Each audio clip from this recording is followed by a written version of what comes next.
So what now?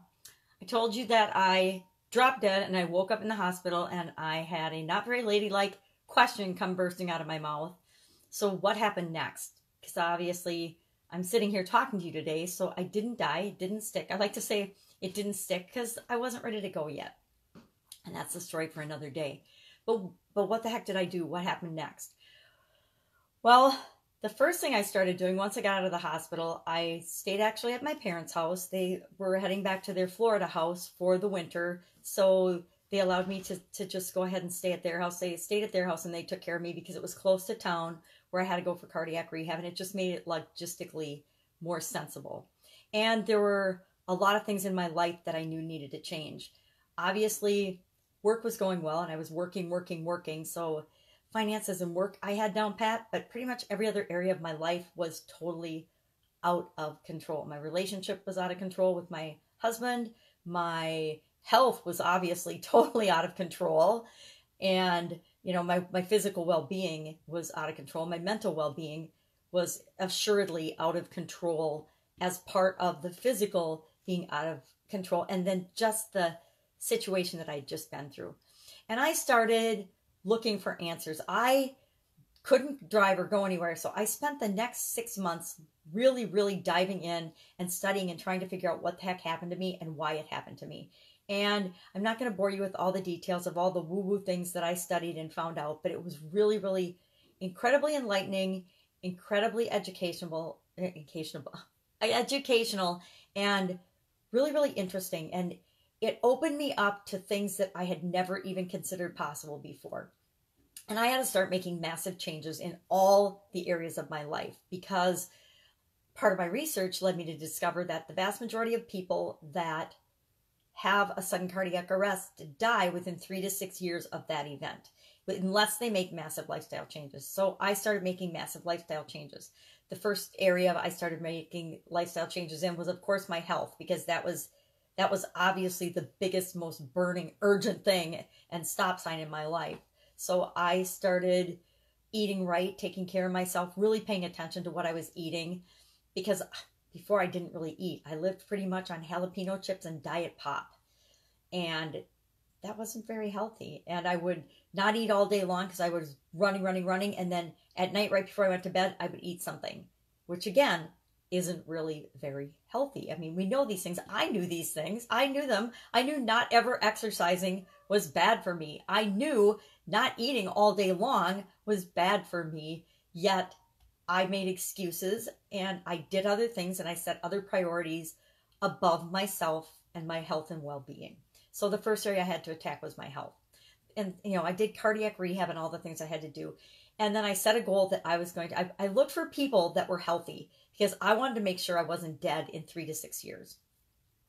So I looked for people to model that were behaving and living the lifestyle that I wanted to live. And I discovered that they exercise a lot. And so I decided I was going to exercise every day for a year. So that was the first thing I decided about my life. The second thing was I dropped and made a massive change in the type businesses I was going to participate in and run from that point forward. I immediately stopped doing all of the real estate businesses I was doing with my ex-husband and pulled myself out of all those businesses because the role I played in those businesses was really important, but it was also for me and my values and my being. I found the work soul-sucking, and every day I dreaded it. And although I was really good at it, I hated every single moment of it and every single second of it. So that was eating away at my mind and my well-being because I knew it wasn't a values match for me. I loved helping people that were in distress. I hated dealing with the banks and the loss mitigators and the lawyers and the title companies and all of the games that were played by so many parties in the whole housing crisis. And that's the part I was doing for our real estate businesses. That was my major role, was that. And it was bad for me. It's like I know I could never be a psychiatrist or a psychologist because I'm too empathetic. I feel too bad for the people that I'm talking to and working with. So business and wealth changes. So I had changes in the area of my health. I had changes in the area of my wealth. And the biggie, I had changes in the area of my relationship. I actually had my husband move out. I stayed in my parents' house for the 6 months that I couldn't drive. And then when I moved back into my house, I had my husband leave. And there's a lot of reasons for that. And there's a lot behind that. And there's, a lot of guilt over having a failed marriage, because I always thought I would be married once and that would be it for my entire life.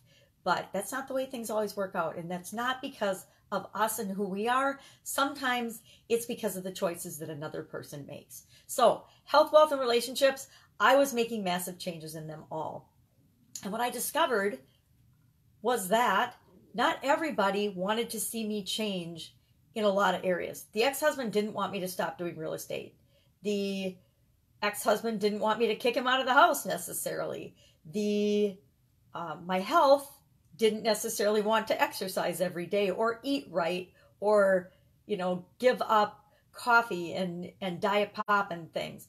And actually, I had given up diet pop a month before I had my sudden cardiac arrest. I think that all the formaldehyde and chemicals that I had consumed over the decades prior probably had something to do with me still being here, because I think I was just well preserved.